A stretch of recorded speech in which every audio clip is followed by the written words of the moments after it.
పవన్ కళ్యాణ్ గారి పని ఆడవాలంటే కొంతమంది సపరేట్గా కొంతమంది ఉంటారండి. ముఖ్యంగా జడా శ్రవణ్ కుమార్ లాంటి వాళ్ళు ముందే ఉంటారు. ఇలా ఎప్పుడు మాట్లాడినా సరే పవన్ కళ్యాణ్ గారిని ఉద్దేశించి కించపరుస్తూ మాట్లాడుతూ ఉంటారు. అదొక ఆయుధం అనుకుంటారు అన్నమాట.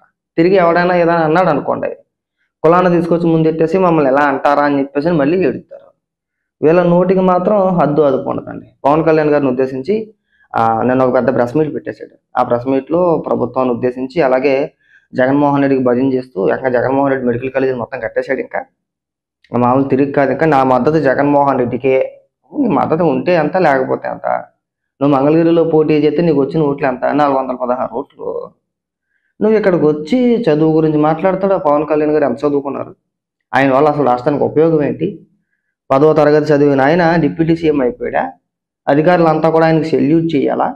ఎవరికి ఉపయోగం అని మాట్లాడతాడు. ఒకసారి ఏమని మాట్లాడుతున్నాడు వినిపిస్తా చూడండి. వినిపించిన తర్వాత గత ప్రభుత్వంలో జగన్మోహన్ రెడ్డి హయాంలో ఎంతమంది చదువుకున్నారో, జగన్మోహన్ రెడ్డి ఎంత చదువుకున్నాడో, అందులో ఎంతమంది మంత్రులు అయ్యారు, చదువుకోలేనులో ఎంతమంది మంత్రులు అయ్యారు, ఆ రోజు నువ్వు ఎందుకు అడగలేదు? జగన్మోహన్ రెడ్డి నువ్వు భజన చేస్తున్నావు కదా, జగన్మోహన్ రెడ్డి ఎంత చదువుకున్నాడు? సరే చదువు పక్కన పెట్టేసే, జగన్మోహన్ రెడ్డి చదువు గురించి పక్కన పెట్టేసే, తర్వాత మాట్లాడుకున్నాం దాని గురించి. జగన్మోహన్ రెడ్డి పైన ఉన్న కేసులు ఏంటి? నువ్వు జడ్జివు కదా, మాజీ జడ్జివు కదా. జగన్మోహన్ రెడ్డి పైన ఉన్న కేసులు ఏంటి? ఎన్నేళ్ళు జైల్లో ఉన్నాడు? ఎంత అవినీతి చేశాడని చెప్పేసి ఆరోపణలు ఉన్నాయి. ఇవాళ కూడా కోర్టుకి వెళ్ళట్లేదు కదా వారం వారం. మరి అలాంటి వ్యక్తి నువ్వెలా సెల్యూట్ చేస్తున్నావు? నువ్వెలా భజన చేస్తున్నావు? గత 5 ఏళ్ళు ముఖ్యమంత్రిగా చేశాడు కదా జగన్మోహన్ రెడ్డి, మరి అడగలేదే? నీ మీద నీ కేసులు ఉన్నాయి కదయ్యా. అవినీతి చేసిన ఆరోపణలు 16 నెలలు జైల్లో చెప్పకూడుతున్నావు. అలాంటిది నువ్వు రాష్ట్ర ముఖ్యమంత్రికి ఎలా చేసావు అని చెప్పేసి అని ఆ రోజు అడగలేదుగా. కొడాలని ఎంబీబీఎస్ చేసాడా, ఎఫ్ఆర్సీఎస్ చేశాడా? మంత్రిని చేశాడుగా. వైసీపీ మంత్రుల్లో గత ప్రభుత్వంలో వైసీపీ హయాంలో సకానికి పైగా నిశానిగాలే కదా, కాదా? ఒకవేళ లేదు, అది ఒకవేళ చదివే ప్రామాణికంగా తీసుకుంటే అసలు జగన్మోహన్ రెడ్డి పోటీ చేయకూడదు. జగన్మోహన్ రెడ్డి ఏం చదువుకున్నాడు అంటే తెలియదు, ఎవరికి తెలియదు, వాళ్ళకి తెలియదు. కొన్ని నువ్వు చెప్పగలుగుతావా? పవన్ కళ్యాణ్ గారు ఎంత చదువుకున్నారని అఫిడవిట్లో చూసాను. నువ్వు జగన్మోహన్ రెడ్డి ఎంత చదువుకున్నాడని చెప్పి చూడలేదా? జగన్మోహన్ రెడ్డి గారితో కంపేర్ చేసుకుంటే పవన్ కళ్యాణ్ గారు ఆయనతో పోల్చుకుంటే ఈయన బెటర్ ఆయన, కాదా? పవన్ కళ్యాణ్ గారు ఏమో జగన్మోహన్ రెడ్డి లాగా ప్రజల సొమ్యం దోచేలేదే, ఇంకా వీలైతే పవన్ కళ్యాణ్ గారు సంపాదించిన సొమ్ముని జనానికి పంచాలనే ప్రయత్నం చేస్తూ ఉంటాడు ఆయన. మన జగన్మోహన్ రెడ్డి హయాంలో అంటే జగన్మోహన్ రెడ్డి విషయంలో లాజిక్ లేవు, పని చేయమాక. అక్కడ గుడ్డెది చేయలేకపోయినట్టు పని చేస్తాం. ఇక్కడికి వచ్చేసరికి చదువు, మీరే మాట్లాడాలి దాని గురించి. అదే సినిమా ఆ లెక్కతో రోజా ఉంది. రోజా సినిమాలో ఏం క్యారెక్టర్ వేసింది? మరి ఆవిడ ఎందుకు మంత్రిని చేసేశారు? మంత్రి అవ్వకముందు వరకు కూడా రోజు జబర్దస్త్ షో చేయలేదా? ఇది ఎక్కడ దిక్కుమల లాజిక్ అండి? అంటే వైసీపీలు ఏం చేసినా పర్లేదా? పవన్ కళ్యాణ్ గారు చేయకూడదా? ఆ లెక్కేసుకుంటే ఇంకా ఇంకా చిన్నపిల్లల్లో మాట్లాడుతున్నారు మీరు ఆ తెలివితేటలతో మీరు జడ్జి ఎలా అయిపోయారు? మాకు వాళ్ళకి కూడా ఒక పెద్ద క్వశ్చన్ మార్క్. మళ్ళీ అంటే ఎడితే మమ్మల్ని ఎలా అన్నారా అని చెప్పేసాను. కానీ సినిమా అది, సినిమాలో ఆయన ఒక పాత్ర, ఆయన నటించాడు. ఏ రోజే నటించలేదా సినిమాల్లో? షోలు చేయలేదా? ఇప్పుడు గోపీచంద్ది ఒక సినిమా ఉంటుంది, రాజేంద్ర ప్రసాద్, అందులో ఏదో కానీ సినిమా అమ్మ, అందులో ఒక డైలాగ్ ఉంటుంది రోజు, అది రోత డైలాగ్. అది నీ కొడుక్కి డ్యాష్ ఉంటే ఇంకో దిక్కెళ్ళి తీర్చుకోమను ఇలా అని చెప్పేసి అని మాట్లాడితే రాజేంద్ర ప్రసాద్ గారు ఆ సినిమాలో దండం పెట్టేసి నీతో నేను మాట్లాడలేనమ్మా అని చెప్పి దండం పెట్టేస్తారు. వరస్ట్ రోత భాష సినిమాలో క్యారెక్టర్ అది. ఆ రోజా కూడా బయట అలాగే మాట్లాడుతున్నారు కూడా, వేరే విషయం అది. మరి దానికి ఏమంటావు?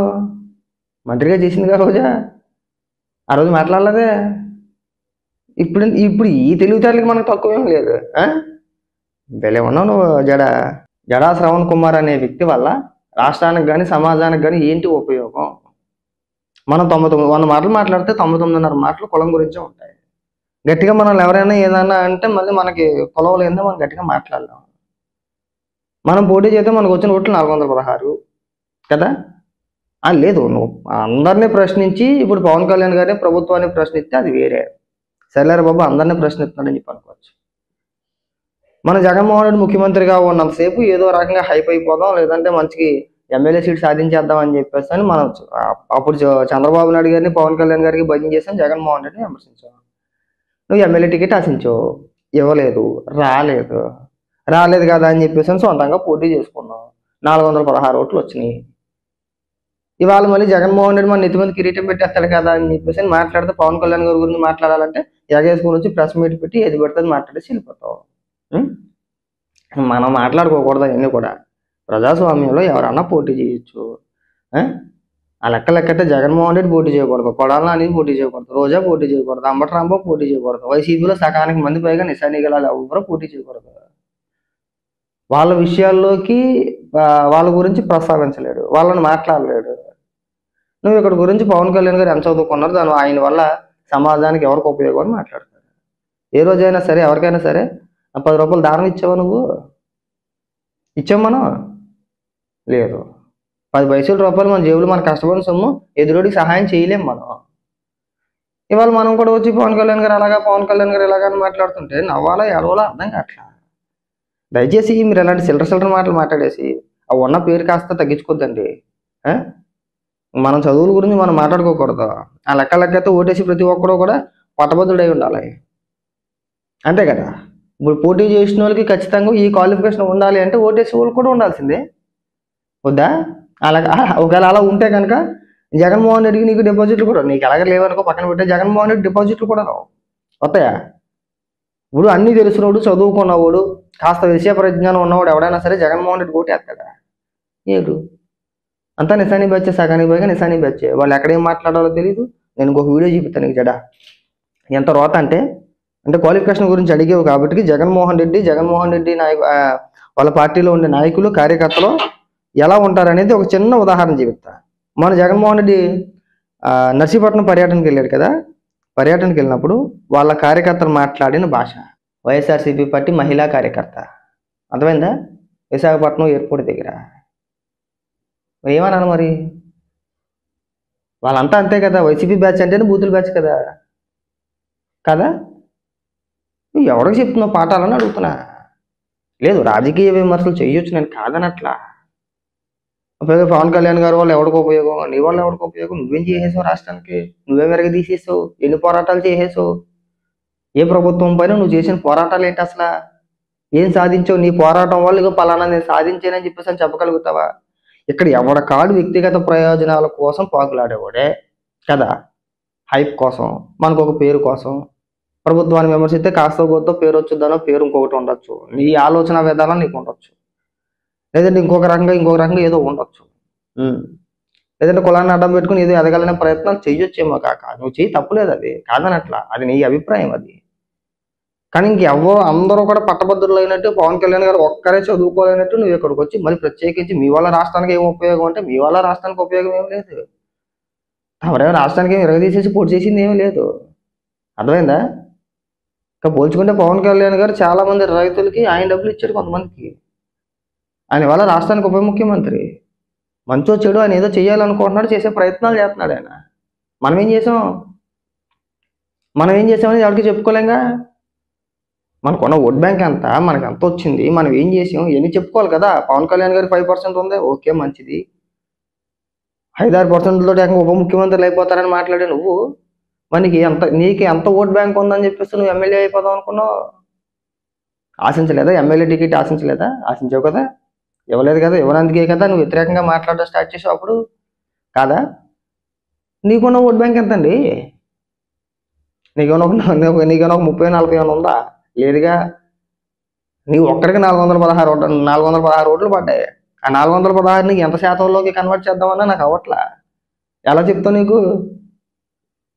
దయచేసి ఈ అతి తెలివితేటలో ప్రదర్శించొద్దండి, కాస్త తగ్గిస్తే బాగుంటుంది. ఇంకా చాలా మంది ఉన్నారు వైసీపీ నాయకుల్లో రోత మాటలు, బూతులు మాట్లాడే వాళ్ళు. ముందు వాళ్ళందరి సంగతి కూడా తేల్చి మంత్రులుగా చేశారు అంటే అక్కడ దాకా ఎందుకు? జగన్మోహన్ రెడ్డి హయాంలో కూడా 5 ఉప ముఖ్యమంత్రులు ఉన్నారు, సరిగా పేర్లు తెలియదు. నారాయణ ఒకటే తెలుసు, ఇంకొక ఆయన పేరు ఏదో ఉంది. మరి ఆ రోజు అడగలేదే వాళ్ళ క్వాలిఫికేషన్ ఏంటని చెప్పేసి, ఆ రోజు అడగలేదే. ఆ రోజు ఎందుకు మాట్లాడలేదు మనం? వాళ్ళు వచ్చి ఎవరికైనా మీరు చెప్పు ఉపన్యాసాలు అంటే ఇంకా ఇనుగోలు ఉన్నారులే. పవన్ కళ్యాణ్ గారి గురించి మాట్లాడితే మంచి రీచ్ వచ్చుద్ది, మంచి పేరు వచ్చింది, సాక్షి కవర్ చేసుద్ది. వైసీపీ కార్యకర్తలు అందరూ కూడా మన వీడియోలు తిప్పేస్తారు గిరగిరమని. మనం పొంగిపోవాలి, ఇంకా ఆ కోర్టుని చదివేసుకుంటూ మనల్ని మించిన లేడు, మనం ఎరగ తీసేస్తాం. అనర్గలంగా అందరూ మాట్లాడగలుగుతారు. కెమెరా అని చెప్తే నేను కూడా ఫోన్ మాట్లాడతాను. తలా తొక్కలేని మాట్లాడడానికి ఏముంది, మాట్లాడకుండా వెళ్ళిపోవడమే కదా, వాగ్దాటి అంతే. వాళ్ళ మాటలు వచ్చినోడు గొప్ప అంతే, అంతకుమించి ఏమీ లేదు. నువ్వు 4 మాటలు ఎక్స్ట్రాగా మాట్లాడగలుగుతావు, కాకపోతే ఏంటంటే మాజీ జడ్జి అని పేరు ఒకటి వేసుకున్నావు, నేను ఇష్టానుసారంగా నీకు నోటుకు వచ్చింది ఏది పడితే అది మాట్లాడుతున్నావు. అలాంటి మాట్లాడడం చెప్పడం మర్చిపోయాను. అబద్ధాల గురించి మళ్ళీ మాట్లాడుతూ చంద్రబాబు నాయుడు గారిని ఉద్దేశించి కూడా మాట్లాడాడు. జగన్మోహన్ రెడ్డి ఎన్ని మాటలు మాట్లాడాడే నిజం, ఇవాళకి కూడా ఇప్పటికీ కూడా నోరు తొత్తే నిజం అబద్ధాలే మాట్లాడతాడు కదా, నిజం ఎక్కడ మాట్లాడతాడు. ఇప్పుడు 17 మెడికల్ కాలేజీలు కట్టేశాను అన్నాడు, మా హయాంలో తీసుకొచ్చేసాం అన్నాడు. మన నర్సీపట్నం వెళ్ళాడు, సగం కట్టారు, సగం కూడా కట్టలేదు, అది పునాదుల వరకు తీసారు. 2 స్లాబ్లు వేసారు అనుకుంటా, 2 ఫ్లోర్లకి ఎందుకో అయిపోయింది అక్కడితోటి. ఏదో అడవుడు చేశాడు సాయంత్రం వరకు, నాకేదో భారీగా జనం వచ్చేసారు అది ఇది చెప్పుకునే ప్రయత్నం చేశాడు. ఏమైంది, ఏమో అవలా. అసలు జగన్మోహన్ రెడ్డికి ఏమాత్రం కొంచెం తెలివితేటలు ఉన్నా నీకైనా సరే ఎక్కడికి వెళ్ళాలి, మీరు ఏదైతే చెప్పుకొచ్చారో, అంటే జగన్మోహన్ రెడ్డి ఏదైతే చెప్పుకొచ్చాడో నేను 5 మెడికల్ కాలేజీలు కట్టేసాను అందులో క్లాసులు కూడా జరుగుతున్నాయని చెప్పుకొచ్చాడో అక్కడికి వెళ్ళాలి. అక్కడికైనా వెళ్ళాల్సింది, ఎక్కడికి వెళ్ళాడు, ఇంకా పునాదుల లెవెల్లో ఉన్న నర్సీపట్నం హాస్పిటల్ దగ్గరికి వెళ్ళేసి అక్కడ పెద్ద అడావడి చేసి పెద్ద సీన్ చేసి మేము తోపు తురుము కాలం అన్నాడు. అక్కడ ఎవరు నమ్ముతాడు. దయచేసి ఇంకెప్పుడు కూడా ఇలాంటి పనికి మాటలు మాట్లాడద్దు. జగన్మోహన్ రెడ్డిని కూడా అడుగు, మీ హయాంలో ఏం చేశారయ్యా రాష్ట్రాన్ని, మళ్ళీ మీరు రోడ్డు ఎక్కేసి ఎందుకు ఓట్లు అడుగుతున్నారు, లేదంటే నేను మళ్ళీ ముఖ్యమంత్రిని అయిపోతానని చెప్పేసి నీ ఉద్దేశంతో చెప్తున్నారు. 5 ఏళ్ళు మీరు పరిపాలించి రాష్ట్రానికి మీరు చేసిన మేలేంటి, పరిశ్రమలు తీసుకొచ్చారా, ఉపాధి కల్పించారా, నిరుద్యోగ యువతకు ఏమైనా ఉద్యోగ అవకాశాలు కల్పించారా, లేదంటే రాష్ట్రాన్ని ఏమైనా ఆదాయపరంగా ముందుకు తీసుకెళ్లారా, రాజధాని ఏమైనా నిర్మించారా, పోలవరం ఏమైనా కట్టేశారా, మీరు తీసుకొస్తాన ప్రత్యేక హోదా ఏమైనా తీసుకొచ్చారా, లేదుగా. కొంచెం చేస్తానన్న మద్యపాన నిషేధం ఏమైనా చేశాడా, లేదు. మద్యం పైన వచ్చే ఆదాయాన్ని 25 ఏళ్లకు తాకట్టెట్టాడు, అప్పు తెచ్చాడు కదా. మద్యం పైన ఆదాయాన్ని చూపించి, మద్యం పైన వచ్చే ఆదాయాన్ని చూపించి అప్పు తీసుకున్నాడు. ఎందుకు చేయలేదు, మనం అడగమే. ఇవాళ మాట్లాడితే నకిలీ మద్యం అని చెప్పేసాను, ఇంకోటనో మాట్లాడే మీరు. గతంలో జగన్మోహన్ రెడ్డి ఇచ్చిన హామీ మేరకు ఆ మద్యాన్ని నిషేధించేస్తే అయిపోయేదేమో. ప్లస్ ఇంకొకటి, ఇవాళ అవకాశం దొరికింది కాబట్టి మాట్లాడుతున్నారు, కానీ లాజికల్గా ఇప్పుడు లాజిక్లన్నీ మాట్లాడుతూ ఉంటారు కదా.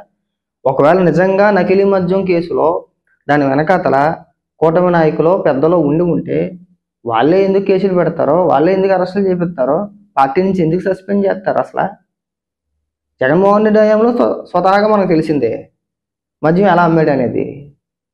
సరే ఈ లాజిక్లన్నీ చెప్తాను చాలా చిరాగ్గా ఉందండి. ఇంకెప్పుడు కూడా దయచేసి ఇలాంటి పనికి మన లాజిక్లు చెప్పమాట.